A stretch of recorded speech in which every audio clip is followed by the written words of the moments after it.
Good morning and welcome back. How about this? Resistance 101. Professors at Kutztown University in Pennsylvania are now offering extra credit to students who protest President Trump's tax plan. Extra credit. There you go. This is just more proof of conservative, bias against conservatives on college campuses. Here now to weigh in is staff writer at The Federalist, Bree Payton. Bree, thanks so much for coming on this morning. It certainly seems like they're taking a pretty strong side and trying to push it on their students as hard as they can here. Yeah, you're exactly right. You know, I don't think that there is a problem with encouraging students to get involved and be politically active, for a political class like this one and give them extra credit to do that. What I do think is the problem, though, is to not offer an alternative activity in order to receive extra credit in favor of the tax bill, right? Like, it's one thing to offer this to students, but you should also give them an alternative that lets them participate in the other side of the aisle also, as this is a public school.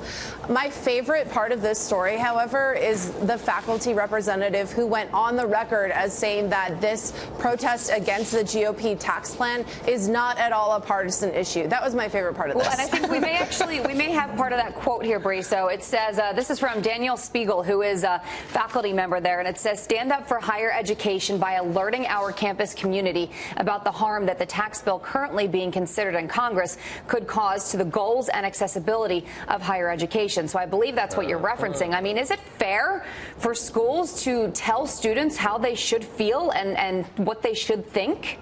Yeah, I mean, I don't think that that's fair at all.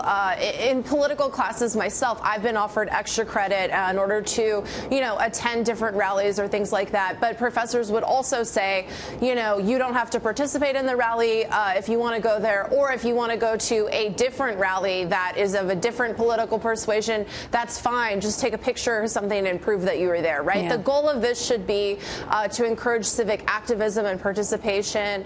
And professors, I think, should always be willing to listen to, alternative things in order to offer them extra credit. But in this case, it doesn't sound like that's the case.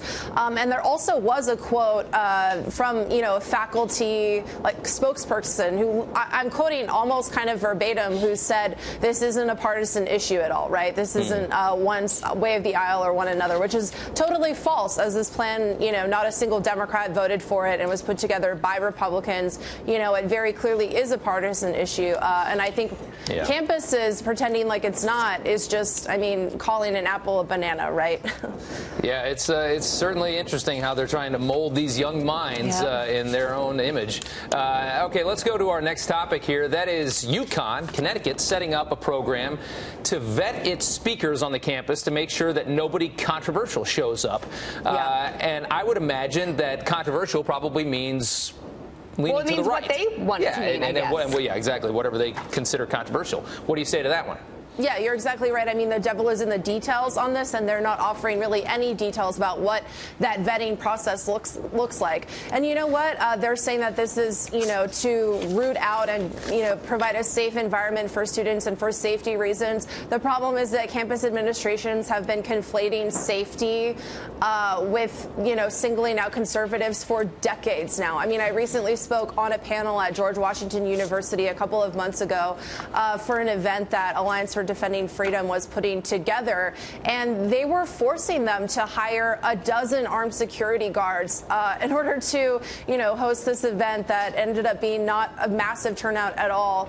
And we were on a panel talking about free speech. I mean, that's not at all a controversial topic, and yet they were trying to force them to pay out $10,000 in security fees. And oftentimes those security fees are barriers that conservative speakers and groups can't overcome. So they often use safety as a rationale in order to do this, and they present really big obstacles to keep them from being able to speak on campus. So I think this is really a silencing tactic that I've experienced personally firsthand. Well, Bree, thank you so much. We appreciate your view on this, and it is very interesting, as always. Thank you so much.